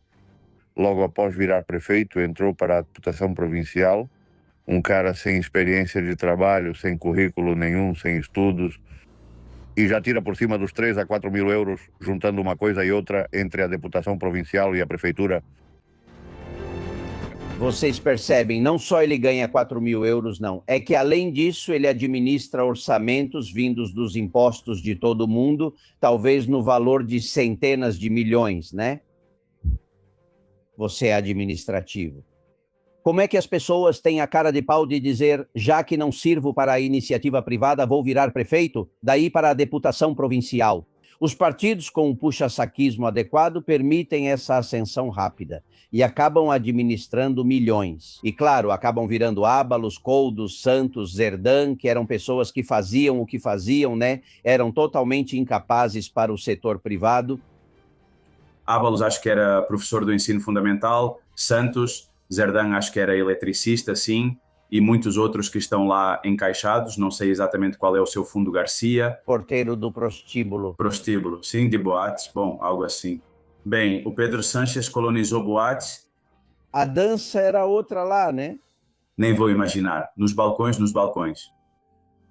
Pedro Sánchez colonizou todas as instituições que pôde. E vou dizer, e neste momento o Estado ainda está de pé, mais ou menos o Estado de Direito, graças à UCO, à Promotoria Anticorrupção, a alguns juízes corajosos, que apesar de todos os ataques da opinião, da equipe de opinião sincronizada, dos 61 pagos pelas cloacas de Leire, que isso também quero comentar, ou seja, Sanches, durante aqueles 5 dias do período de reflexão, montou uma equipe paga pelo PSOE para que o pessoal da UCO fosse punido pela diretora da Guarda Civil e pelo DAO, ou que fingissem que não viram nada em algumas investigações que envolviam o PSOE, para que os promotores que estavam investigando o PSOE também pudessem ser chantageados, com alguma informação sobre a vida pessoal deles. O mesmo com juízes e jornalistas que expuseram casos de corrupção. É só olhar o arquivo de notícias e ver que tudo o que diziam que era lama, boatos, fake news, foi sendo provado que era tudo verdade. Com isso, essas pessoas que agora ficam falando não sei que narrativa, é que não tem nenhum tipo de credibilidade. A verdade é que ela acredita. O que dizem agora é que é claro, bom, é que é justo. Ou seja, vamos ver, quantas vezes você precisa que mintam para você? Bem, o maior ataque que recebemos aqui, que somos muito humildes e pequenos, do PSOE foi 3 dias depois dos 5 dias de reflexão. Quando terminaram os 5 dias de reflexão, 3 dias depois, começamos a receber mensagens de advogados do PSOE dizendo que ou a gente se calava ou fechava o programa, ou iam nos processar criminalmente por espalhar boatos. Um ataque furioso nas redes, por toda a parte. Isso não é por acaso. Quanto recebiam, quem eram, quem pagava para eles? E algum dia eu quero saber a lista dos 61 jornalistas que recebiam dinheiro disso.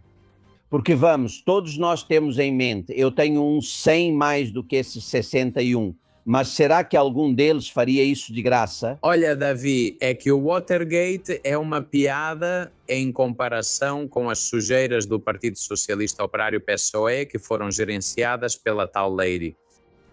Gostaria de lembrar aos sites de notícias que, no caso Watergate, toda a administração republicana caiu, começando pelo seu presidente do governo, o Sr. Nixon. Custou anos para o Partido Republicano recuperar a credibilidade, muito tempo mesmo. Mas sabem o que acontece na Espanha? Olha, tem um excelente filme, eu sempre recomendo, Jogos Vorazes, que explica muito bem o que está acontecendo. Existe uma casta política indecente que precisa de uma sociedade civil fraca e empobrecida, quando a sociedade civil é uma sociedade civil forte, uma sociedade civil comprometida, que é dinâmica, que intervém em todos os aspectos da vida. Os políticos vão desaparecendo, desaparecem, vão se misturando com a própria sociedade civil. Um bom exemplo é a Suíça, que eu gostaria muito de ter o sistema político dos suíços ou de países como Luxemburgo. Nossa casta política precisa de cidadãos pobres, precisa de cidadãos pouco livres. Por isso conseguem fazer carreira. Por quê? Porque eles precisam de uma sociedade civil pobre. Não, caso contrário seria impensável isso da casta política. Aliás, David, em homenagem ao seu livro, acabei de lembrar aquelas palavras: que bom vassalo seria se tivesse um bom senhor. Isso é algo muito espanhol. É que os políticos e os senhores espanhóis sempre foram para serem colocados na cadeia. Totalmente. Tem uma frase que diz: quem vigia o vigilante? Claro, também é bastante apropriada. É sim. Tenho mais um vídeo que recebi para você, Rancânio, mas antes vamos para a redação. Suzana H, as últimas mensagens. Um abraço também para vocês da redação do Castilão Confidencial. Começamos a semana, hoje é segunda-feira, e estamos recebendo muitas mensagens, mesmo vendo que muitos dos nossos seguidores já estão de férias. Mas eles nos enviam opiniões, nos enviam comentários. É o caso de AMG. Diz que Diosdado Cabello, a essa altura, já deveria estar preso. IMEX diz que esse processo de regularização, de nacionalização, no fim das contas não vai afetar apenas a vida dos espanhóis, que já está afetando e muito, mas também as aposentadorias. Chemi diz que tudo o que está acontecendo atualmente é um absurdo. Vivemos em uma tirania. Estamos cercados por pessoas que não apenas ficam com o dinheiro, mas também com nossos direitos, nossos valores, princípios e crenças. Eles destruíram completamente toda a Espanha. Luz diz que é a substituição da população. É isso que parece que eles querem fazer. Eles já estão fazendo isso. Só querem o voto. Não sei se isso poderá ser parado de alguma forma, mas parece que a substituição é o que eles querem. Amparo diz que o presidente já não sabe nem o que diz, nem sequer o que faz. Ele está absolutamente descontrolado. E, aliás, a cada dia está mais seco. Também nos comentam, Antônia, que o mais preocupante em uma democracia não é só o que acontece, mas sim que as pessoas acabem se acostumando com isso. Se uma jornalista tem medo de investigar ou uma cidadã de opinar, é importante questionar o que ocorre e como proteger melhor nossas liberdades. O silêncio na minha época e na de todos nunca fortaleceu uma sociedade livre. Também Eliseu diz que a cada dia tem mais a sensação, nos conta, de que a Espanha e a liberdade de expressão estão se reduzindo a 0,0. Muitos jornalistas como você, Albert Castillon, denunciam que estão sofrendo pressões, obstáculos e um clima que dificulta que façam seu trabalho com total independência. Mas é o que todos dizemos. Se opinar pode causar medo ou consequências legais e pessoais, é normal que muitos se preocupem. Estamos preocupados com você, pois sempre nos fala a verdade e sabemos que algo pode acontecer a qualquer momento.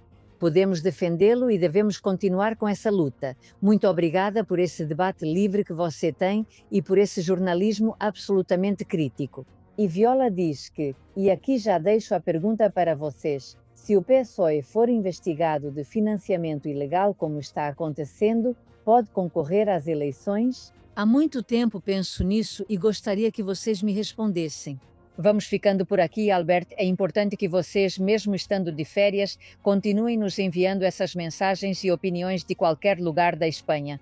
E também possam continuar acompanhando nossas redes nesses dias, assim como o nosso jornal digital, que é totalmente gratuito, castilonconfidencial.com. Muito obrigada, Albert. Muito obrigado.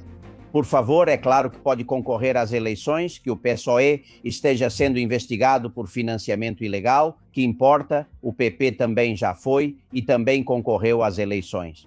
Mais ainda, eu acho que se Sanches for investigado, não sei o que você acha, David, se imputarem o Sanches, ele continua no cargo, e se houver eleições, ele se candidata mesmo investigado. Eu vejo ele capaz disso, não? Se o Sanches for investigado para poder ser julgado, acho que primeiro tem que passar pelo pedido de autorização no Congresso dos Deputados. E é preciso lembrar que no Congresso dos Deputados, se o Junts concordar, ele pode ganhar essa votação e com isso não poderia ser julgado. E isso seria gravíssimo. Alguém acredita que Sanches tem algum limite moral para não chegar a esse ponto? Ou seja, a orientação dos juízes, antes de todos pensarmos que temos que correr e que é preciso imputar ao Sanches já e tal, né? Que é preciso pensar muito bem, porque se ele tiver apoios suficientes, pode se safar. Tá aí, David. Isso também é muito preocupante. É gritar viva a separação de poderes. Reparem no paradoxo. O presidente do governo, com o apoio do legislativo, das forças políticas que compõem o legislativo, pode evitar a ação da justiça. E é isso que eles chamam de separação de poderes. É que é realmente incrível. O sistema está tão destruído, é tão sujo, é tão pouco legítimo, se faz uma democracia tão barata, tão pouco militante. Se precisamos que os poderes políticos estejam completamente independentes para que se fiscalizem uns aos outros. Se não fizerem isso, ocorre o que está acontecendo agora. Recebi um título para você de Catarroja. Porque os estacionamentos, senhores, inundados pela enchente continuam do mesmo jeito. E nem os seguros nem o consórcio cobrem os reparos. Vejam o vídeo. Bom, Catarroja, 2 de julho de 2026, e olhem só como ainda está tudo isso. Após 2 anos, o consórcio lava as mãos. Em 29 de outubro de 2026, se não houver acordo, o consórcio lava as mãos. Sim, isso que todos nós pagamos nas contas, tudo isso que é consórcio. Olhem como está, as pessoas não conseguem estacionar, nem conseguem colocar coisas nos depósitos, porque imaginem, olhem como está. Ainda está destruído com as marcas. Tem muitos assim, não é, José Luiz? Muitos mesmo, e eu acho que estou avaliando isso. Já comecei a fazer uma reflexão sobre isso para poder compartilhar, através de algum tipo de projeto audiovisual, com todos os meus compatriotas, o que acontece com as companhias de seguros depois de uma tragédia. É que aqui tem assunto, aqui tem muito o que falar. O que acontece com algumas companhias de seguro e o que algumas delas lucram. Estou falando das seguradoras de carros, de automóveis. Deveríamos começar a nos perguntar, a desconfiar dos nossos políticos, porque isso já nem tem mérito. Ou seja, eu já digo, acho que a Generalitat, ou quem ocupa agora o cargo da Generalitat, está fazendo o possível para tentar melhorar a situação, mas não tem as capacidades e é preciso mudar muita coisa, na minha opinião. Se o problema já não é uma comunidade autónoma, é que é preciso mudar a estrutura do Estado inteiro, de onde vem o dinheiro, como o dinheiro é distribuído, com base em quais critérios. Mas, Alberto, antes de terminar, você me permite fazer uma homenagem ao nosso convidado de hoje? Mas deixa eu dar uma informação.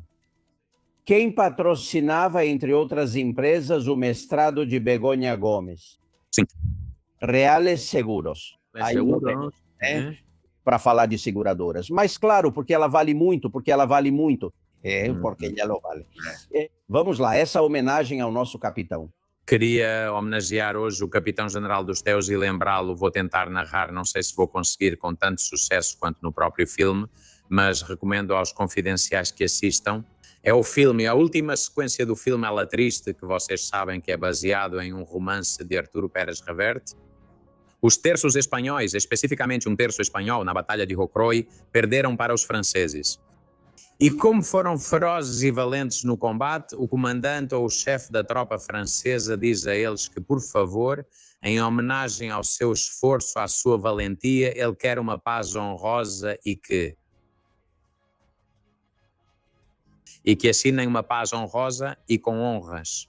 E o responsável pelo terço espanhol se aproxima e agradece, dizendo: desculpe, mas isto é um terço espanhol. Nunca se rende. É um final muito bonito, mas muito bonito pela sua irrealidade. Bênção. Quando você defende princípios e valores, não se render não é um mérito. Faz parte da própria essência de defender aquilo em que você acredita. Sim, amigos, sim. Aqui estamos nós, três malucos da vida, que teria sido tão melhor se tivéssemos pensado de outra forma, vocês nem imaginam.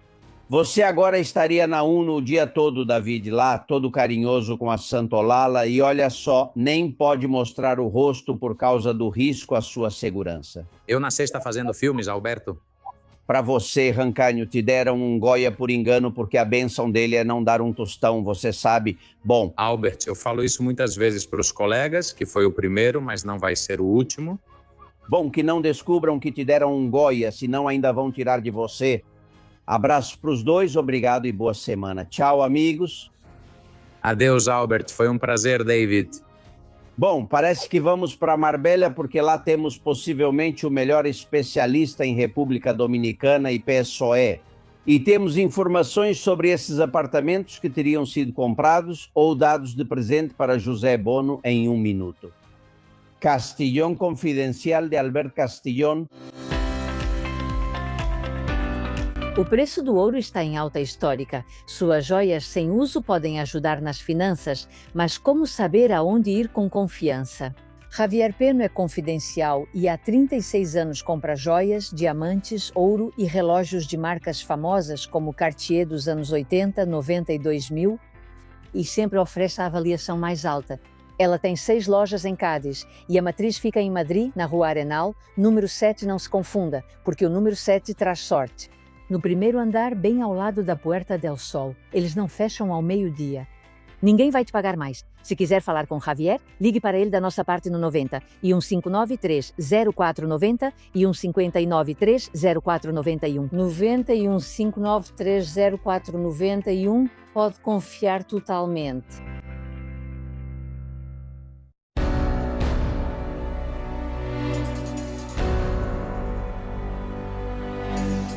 Senhores, informamos que a Justiça dos Estados Unidos colocou o foco sobre José Bono, o ex-presidente do Congresso e ex-ministro da Defesa do PSOE.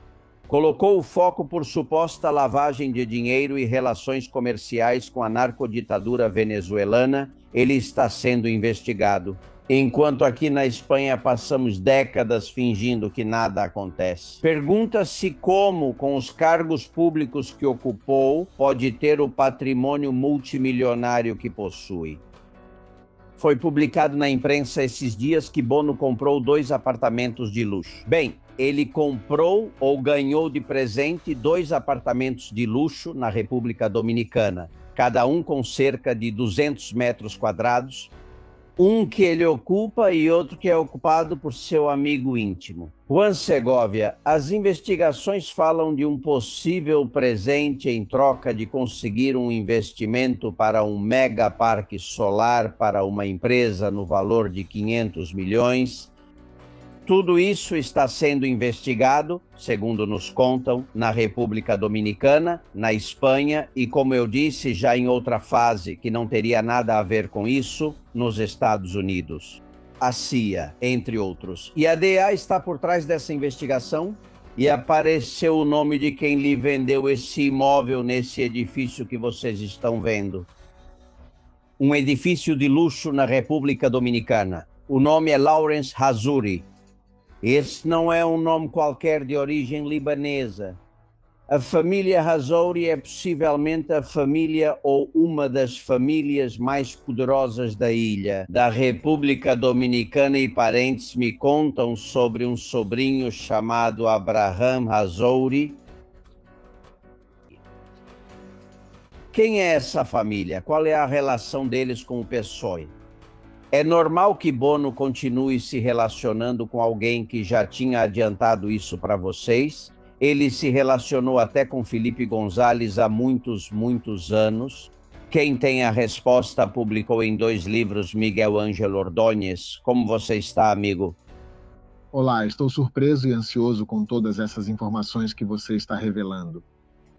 Você publicou em 2 livros, Negócios de Baixo Voo e Capcana, Os Ousados Aprendizes de Donald Trump. A história entre a família Hazzouri, de origem libanesa, e o PSOE. E voltamos a nos encontrar aqui os 2. De fato, Lawrence Hazzouri foi diretor do processo de privatização dos aeroportos dominicanos, que foi um processo bastante polêmico, denunciado na época. Ao mesmo tempo, ele foi diretor de uma associação popular de poupança e empréstimos, ou seja, uma entidade bancária bastante forte, que também esteve ligada ao projeto Capcana, onde sempre pairou. A suspeita, por um lado, de um suposto financiamento irregular, ou pelo menos estranho, do Partido Socialista Operário PSOE, inclusive com um desvio de fundos, supostamente, dos Eres Andaluzes para um hotel desse complexo hoteleiro e residencial Capcana. Concretamente, o Hotel Fishing Lodge, no qual aparecia como um acionista importante, um tal Jesus Valência, que, segundo Jesus, segundo Vilarejo, sempre foi o laranja do Partido Socialista e de Felipe González, ou de Felipe González e do Partido Socialista, em determinadas operações. Não havia algum acusado nesse caso que denunciava que esse homem supostamente se dedicava a colocar internacionalmente, finalmente, recursos do Partido Socialista de maneira disfarçada, não? Então, no final, todos os caminhos levam a Roma. Sim, claro, mas o que você está me contando já é escandaloso. Ou seja, os ERE da Andaluzia querem dinheiro para resgatar empresas e trabalhadores andaluzes. Acabam nesse hotelzão que vimos, pelo menos parte deles, parte desses milhões, foram parar em um hotelzão na República Dominicana. Mas qual é a relação do PSOE com a República Dominicana? Por que sempre, desde Felipe González e agora José Bono, não há carne? Pois é, no final tanto faz a sensibilidade dentro do Partido Socialista, porque todos os caminhos levam a Roma. Mas além disso, tudo isso se complementa com o fato de que nesse complexo residencial e hoteleiro tão famoso de Capcana, que esteve falido, teve um rombo de 700 e poucos milhões de dólares. E depois se recuperou de maneira um tanto polêmica também, incluindo uma naturalização expressa de Abraham Hazuri, o líder de todo esse complexo naturalizado espanhol. Aliás, graças aos bons ofícios do governo de Zapatero, aliás. Além disso, tudo isso se completa com o fato de que em Capcana, muitos altos funcionários do regime chavista venezuelano fizeram compras em massa, como por exemplo Daniel Dias Granados, que é mencionado. Nessas últimas informações relacionadas não só com José Bono, mas também com José Luiz Rodrigues Zapatero e muitos outros altos funcionários que agora estão presos nos Estados Unidos. Por exemplo, a famosa enfermeira de Hugo Chávez e muitos outros, como detalhamos em Capcana para os ousados aprendizes de Donald Trump. E também em negócios de baixo nível? Já. Olha, eu falei com o Galiacho, com Juan Luiz Galiacho, diretor do CR Digital. Ele acabou de publicar uma informação na qual demonstra que, oficialmente, José Bono, na República Dominicana, não tem nenhuma empresa. Que ele recolhe, se é que recolhe, na Espanha, mas lá ele não aparece como chefe de nada, como CEO de nada, como administrador de nada. Tudo está em nome de outras pessoas. Essa técnica te lembra o quê? Bom, soa meio estranho. Meus informantes lá na ilha me disseram que ele registrou na época 6 empresas domiciliadas em Santo Domingo, na capital dominicana, mas que ele foi desmontando aos poucos e que até pouco tempo atrás só havia 2 ativas, na verdade. Há outras pessoas ligadas a ele, tanto sentimentalmente quanto empresarialmente, que realmente têm participação em alguma empresa dominicana. É algo estranho que por trás da atividade dessas empresas dominicanas haja atividades ilícitas ou ilegais. Porque normalmente o modus operandi habitual quando há atividades ilegais é ocultar melhor as empresas, né? Claro. Com a participação de empresas constituídas em paraísos fiscais, por exemplo, e ali no Caribe há muitos paraísos fiscais, não o Panamá, mas as Ilhas Virgens, a Ilha Tórtola, onde algum colaborador do seu programa há alguns anos me disse para eu procurar alguma pista sobre património oculto de dirigentes socialistas. E são paraísos muito, muito opacos, onde não se sabe quem é o verdadeiro titular, nem de contas bancárias, nem das empresas ali estabelecidas. Aliás, você foi um dos poucos que escreveu e contou que Felipe González foi financiado em sua primeira campanha, que o levou à presidência do governo por Pablo Escobar Gaviria. Você já foi processado por isso? Sim. Não tanto por isso, mas também por relacionar e revelar informações de Vilarejo a respeito de supostos laranjas, segundo Vilarejo, que operavam na República Dominicana, para cuidar dos interesses históricos de Felipe González, não é? Uma polêmica que começou, como você bem disse, com o financiamento das primeiras campanhas eleitorais, a presença de Pablo Escobar Gaviria na celebração da vitória eleitoral, da primeira vitória eleitoral de Felipe González e a inauguração de seu primeiro mandato à frente do governo. Como esse Pablo Escobar era muito, muito amigo de quem? De alguém a quem eles tinham como laranja de administrador tesoureiro do PSOE e de Felipe González, que era Henrique Sarasola Lechundi. Houve polêmicas sobre uma praia que ele havia transformado e que esse sujeito havia comprado na República Dominicana para o presidente, segundo algumas declarações feitas a altas horas da madrugada, no meio da euforia idílica e tílica. Tudo isso acabou derivando em assuntos como o suposto desvio de dinheiro dos ERs para a República Dominicana e, de fato, me denunciaram por todas essas revelações. Né? Mais do que tudo, porque sabem que mesmo sem ganhar nos tribunais ainda podem me causar prejuízo econômico, você entende disso. me drenando financeiramente com os pagamentos que eu tenho que fazer a advogados, a procuradores, né? E eles, mesmo que percam, sempre ganham nesse sentido, né? É tremendo.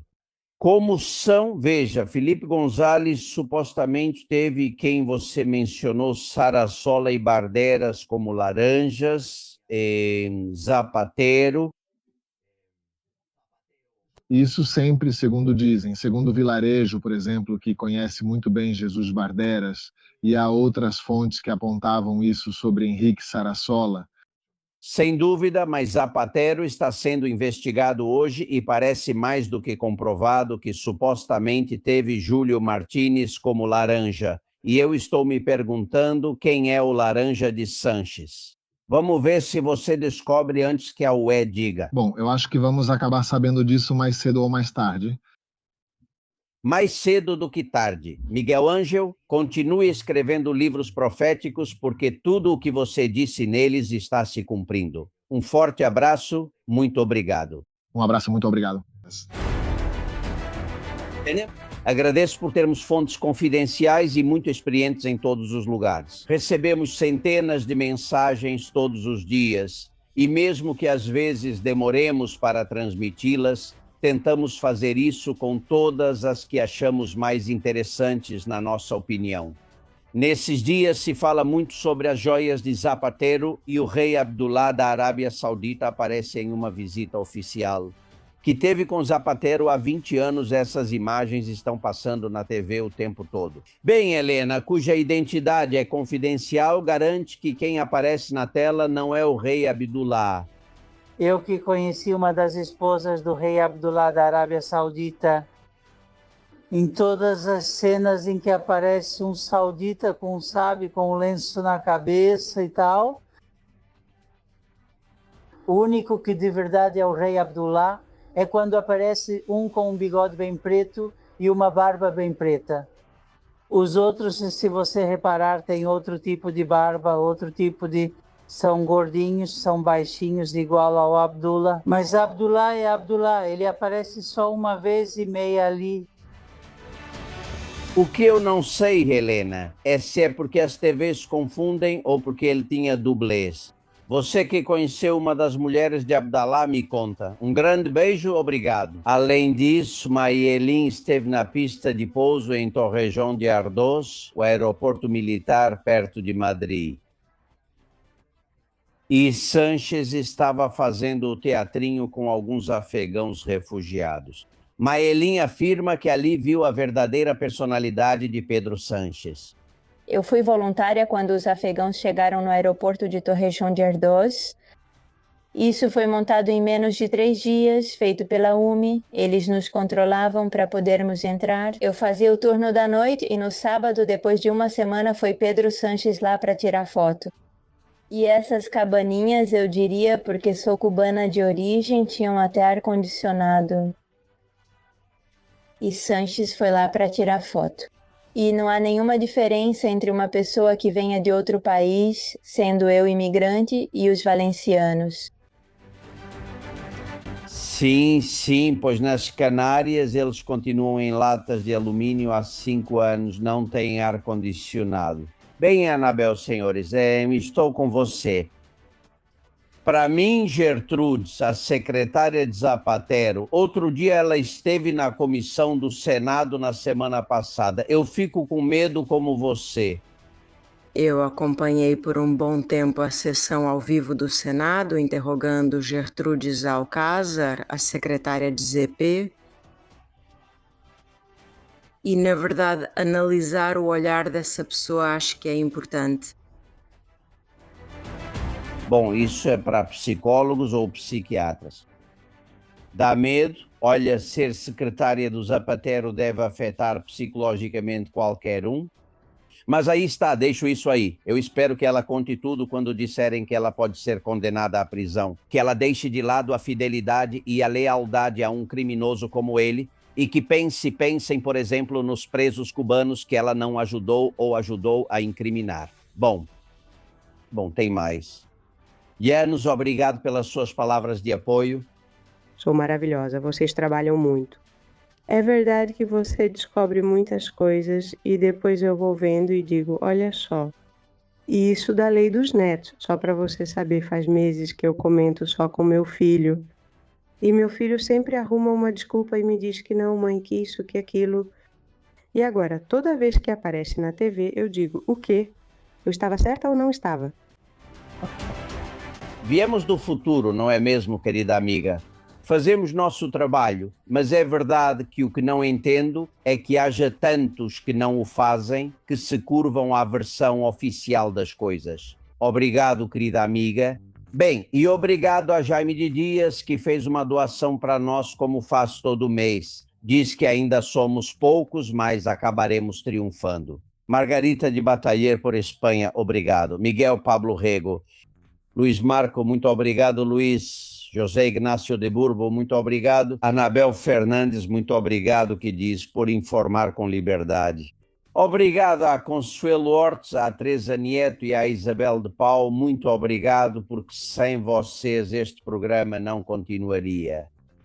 E Freud Lannister, imaginem o Bolanhos e o Sanchez vendo o ônibus chegar, aquele que passa todo dia por Pessoa e Moncloa para levar os investigados. Mas que confusão é essa? Bolanhos, que ônibus é esse? Para onde esses trabalhadores estão indo? É excursão? Não exatamente, Santidade. Então o que está acontecendo? Por que eles estão indo embora? Bem, é um ônibus que a UCO alugou para levar os investigados do dia. Caramba, isso me parece muito prático. Que eficientes. Olha, estão levando mais um, que obviamente eu não conheço de nada. Obrigado. Mas quem estão levando é o Hernando, senhorito Saunas. Quem você disse? Disse? A Hernando, seu ex-chefe de gabinete e secretário de Estado de Comunicação.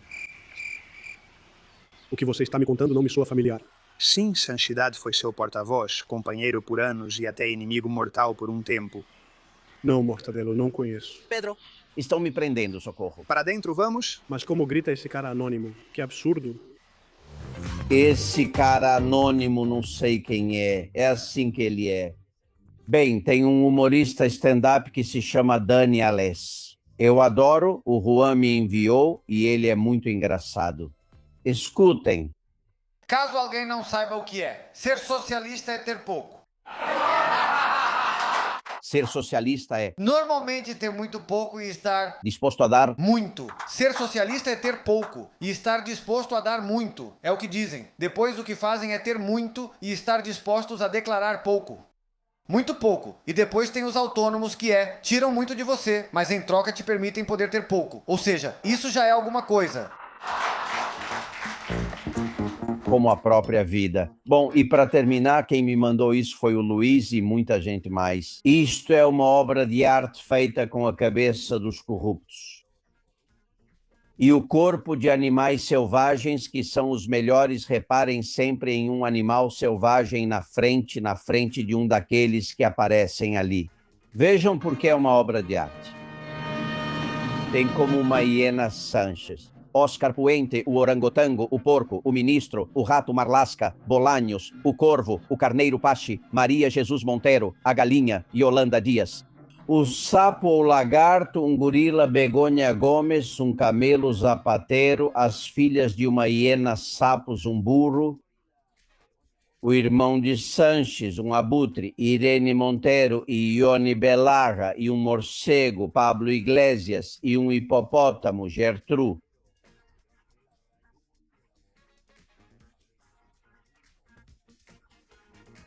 É que, além disso, está tão bem feito de verdade que parecem animais de verdade. Bom, preparem-se. Na semana passada, chegamos a quase 40 investigados do PSOE. Já ultrapassamos o número de 300 investigados e 75 condenados.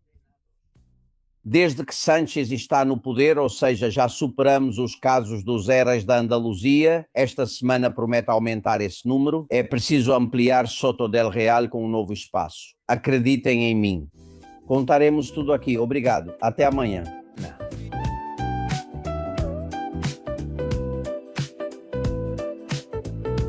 Você sabe disso e eu também sei. Somos confidenciais, você é confidencial, eu sou confidencial, todos somos confidenciais. Todos somos confidenciais, mas só para mentes abertas e para pessoas despertas, só para despertos. Desde a trincheira as balas assobiam e não tem jeito de sair lá fora. Aqui a liberdade tem asas de cera. Alberca é Albert Castellon, Susana Gash. Você, garota, garotas, nem eu e o resto, muito obrigado.